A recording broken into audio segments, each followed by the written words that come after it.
NFL fans, welcome to the very first episode of Just Call It. Inspired by Nick Sirianni in the Super Bowl telling Kellen Moore to just call it for what sealed the deal, that 48-yard touchdown, I think it was, to Devontae Smith, right? Today, we're going to talk about in this first episode of this new Eagles podcast, we're talking about the offseason, man. What are some of the biggest free agents? What are some of the biggest concerns moving forward for the Philadelphia Eagles? We're also going to go over their draft, right? So, what's going on with the Eagles draft, right, guys? Where are we drafting in this particular draft in 2025? There's a lot to talk about today. If you like Eagles content, don't forget to hit that like button and subscribe to the J All Day Sports Show. This is a sub-podcast within the J All Day community. But I want to talk to you guys today about the Philadelphia Eagles, Super Bowl champion Philadelphia Eagles, guys. What an exciting season it was. We had a great year on the channel. If you're into predictions, we had a killer year. 110-39 the last 9 weeks of the NFL season, guys. We absolutely crushed it, man. We absolutely crushed it. So if you're interested, guys, in that kind of content, make sure you hit that like button and subscribe to the channel.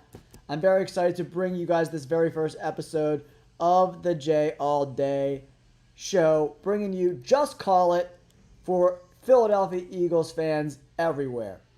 I'm really excited to talk to you guys about this NFL offseason. So let's get into it, man. And excuse me if you guys hear some crazy sawing and hammering. They're like building an apartment complex right next door. So bear with me, guys. All right. Some of the key free agents we have this year are off-ball linebacker Zach Bond, DN Josh Sweat. You know, he came, if it wasn't for Jalen Hurts, probably the Super Bowl MVP. Offensive lineman, right guard, Mekhi Becton. D lineman, Milton Williams. Brandon Graham is technically a free agent. Will he retire or not? That remains to be seen.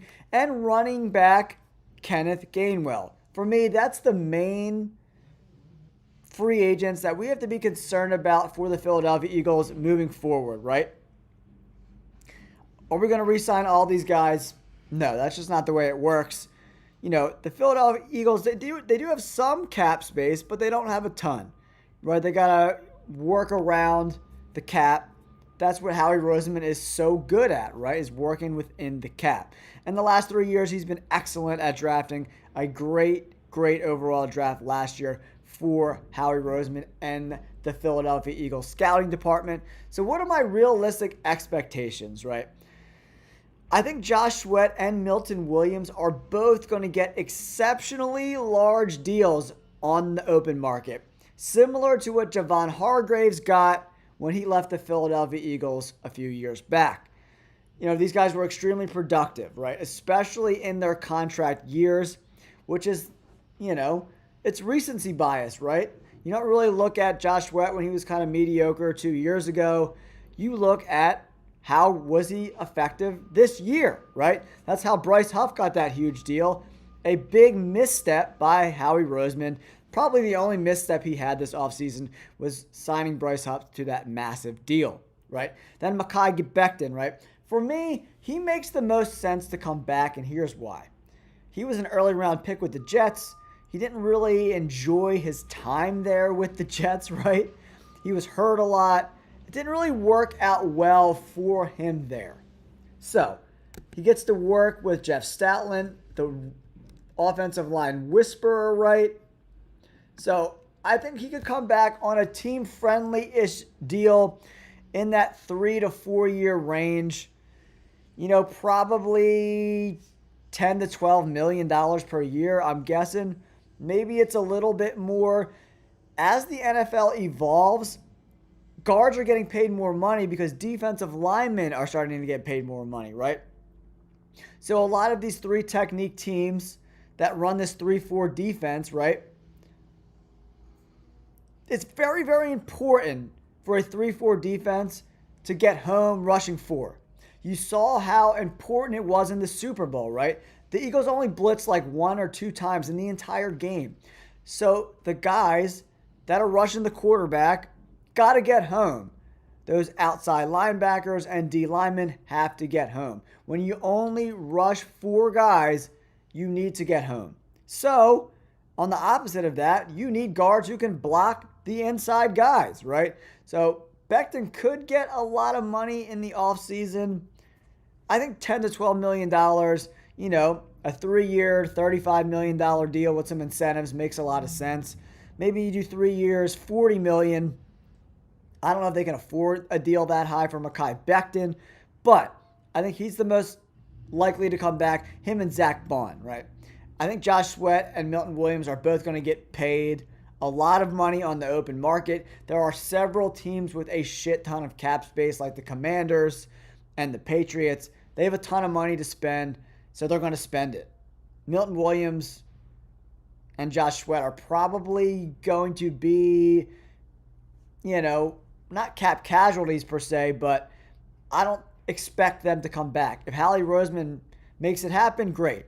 I think tagging a guy like Zach Bond makes a lot of sense if you can't work out a long-term deal. But for me, Mekhi Becton and Zach Bond, as time goes on, I see a lot of other teams really valuing Milton Williams, so I don't necessarily expect him to be back. I just don't see it. I expect Brandon Graham to retire. Maybe he comes back on a 1-year, $8 to $10 million deal. Maybe they even get him in the $7 to $8 million range. Team-friendly deal just to run it back one more time in the rotation. Kenneth Gainwell, if he wants to come back on a team-friendly deal, maybe they bring him back. He does bring some value, but Will Shipley's there, so, I don't know. I don't expect Kenny Gainwell to be back.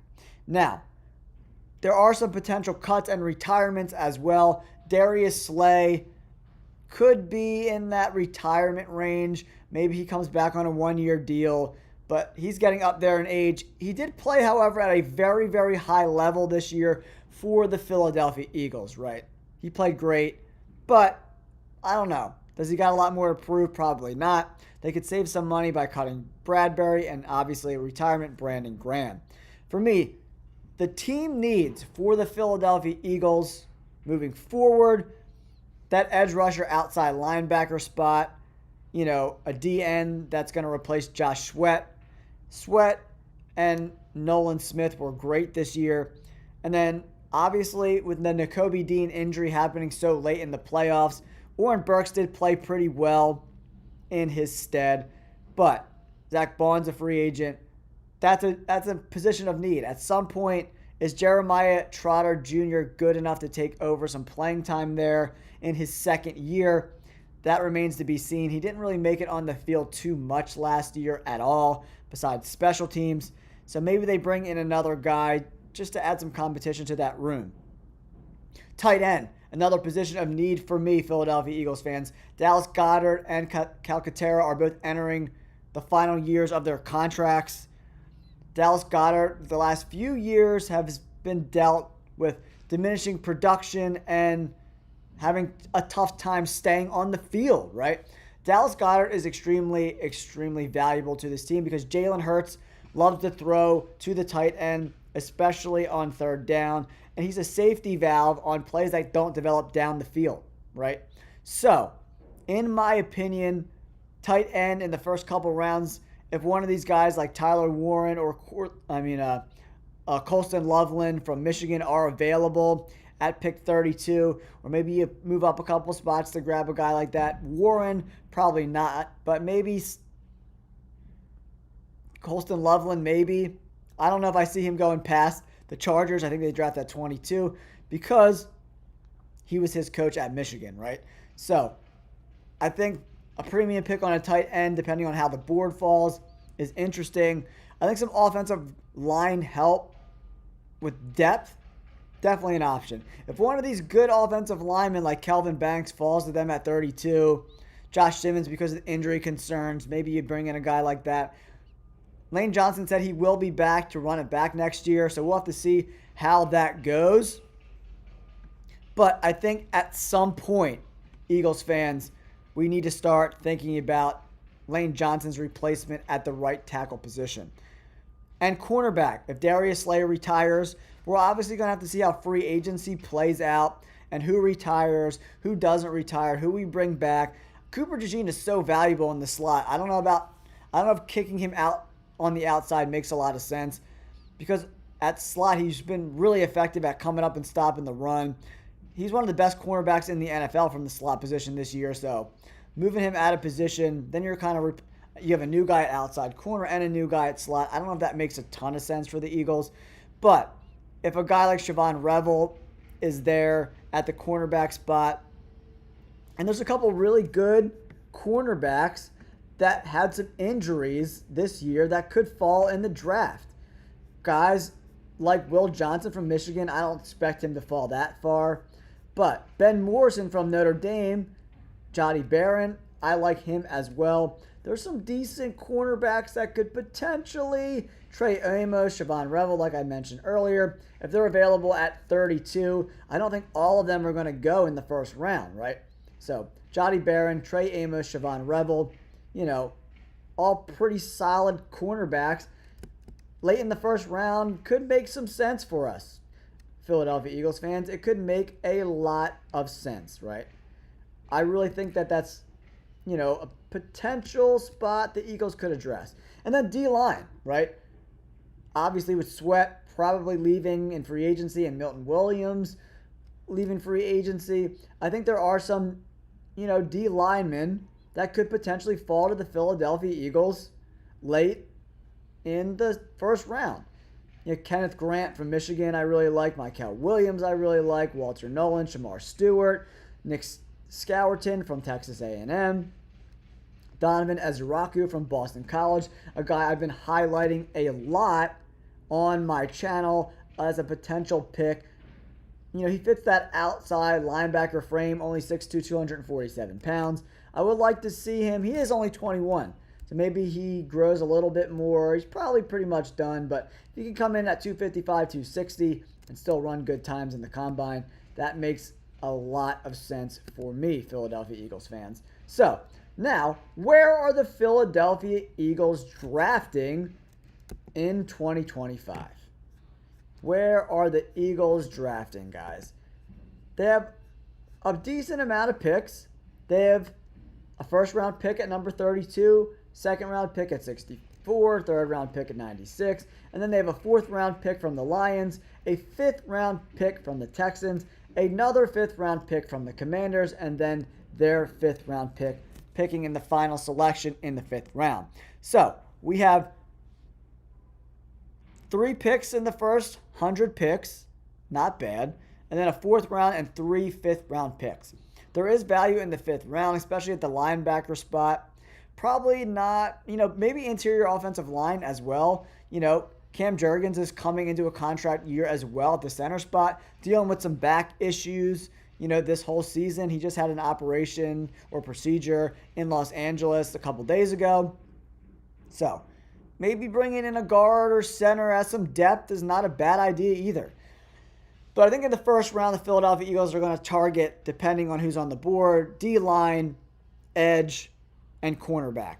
Second round, you could maybe start looking at other positions for the Philadelphia Eagles, depending on if there's any good linebackers available, right? But I think, that's the positions in need for the Philadelphia Eagles. Edge rusher, linebacker, tight end, offensive line depth, maybe a right tackle, cornerback, and defensive line. Philadelphia Eagles fans, let me know in the comments down below.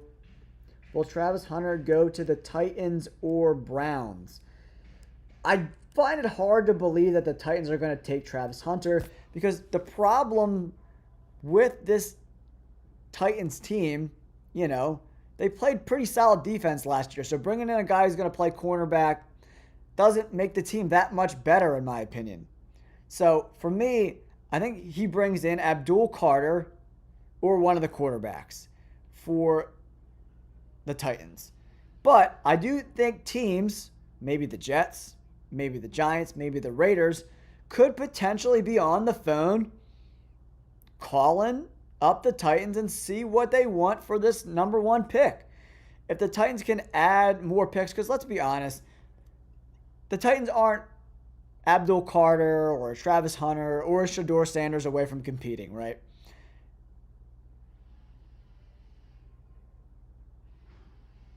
Yeah, Cooper DeJean, what a year for me. I mean, I love that pick. I went crazy when they got Quinyon Mitchell and Cooper DeJean, guys. So, for the Philadelphia Eagles, we got our first 4-round picks, 3 fifth-round picks. I think they're going to start to target the trenches, man. Howie Roseman builds his franchises through the trenches. I think edge rusher / D-line, O-line, depending on who falls to them at 32. And I wouldn't be surprised if he packaged one of these 5th-round picks, maybe a 4th, and moved up a little bit in the 1st round to get a guy that they really, really value, right? I think a lot of these edge defenders and D linemen are going to go early. That's the deepest part of this draft. So they're probably going to go early. So that means, linebacker, tight end, cornerback, and O-line, there could be some value there, right? But for me, the number one priority this offseason is getting Zach Bond under contract. He was one of the best off-ball linebackers in the NFL. Him and Mekhi Becton I really want back. But the debate is, do they let Tyler Steen, who they drafted, play right guard next year and let Mekhi Becton walk? That's a possibility. We'll have to see how Statland values those two guys, because Statland knows best. If Becton walks, that means they have confidence in Tyler Steen, who has played pretty well in limited action over this past year. I don't expect to see Milton Williams or Josh Sweat back. I expect Darius Slay to retire, so cornerback is definitely a need for this Philadelphia Eagles team, right? I definitely think going back to the playoffs and making another run is there for the Philadelphia Eagles to be had if they stay healthy. Yeah, I mean, Nixon, you always got to bring in depth. That's, some years you get a lot of injuries. Look at the Cowboys. Look at the 49ers. Sometimes the injury bug bites you in the ass, right? So we got to be prepared for that. We have to have positions of need. And big premium positions like offensive line, defensive line, cornerback. We need the next man up mentality. We have to bring in some depth here, guys. All right, I'm going to wrap up the very first episode of this new Eagles podcast, guys. Just call it From the J All Day Show, episode 1. We're wrapping it up. If you have any questions about the Philadelphia Eagles, what's going to happen this offseason, potential draft targets, let me know in the comments down below. Don't forget to like and subscribe, and I appreciate you guys tuning into the channel. We're closing in on 15,000 subscribers. Thank you so much. Go Birds!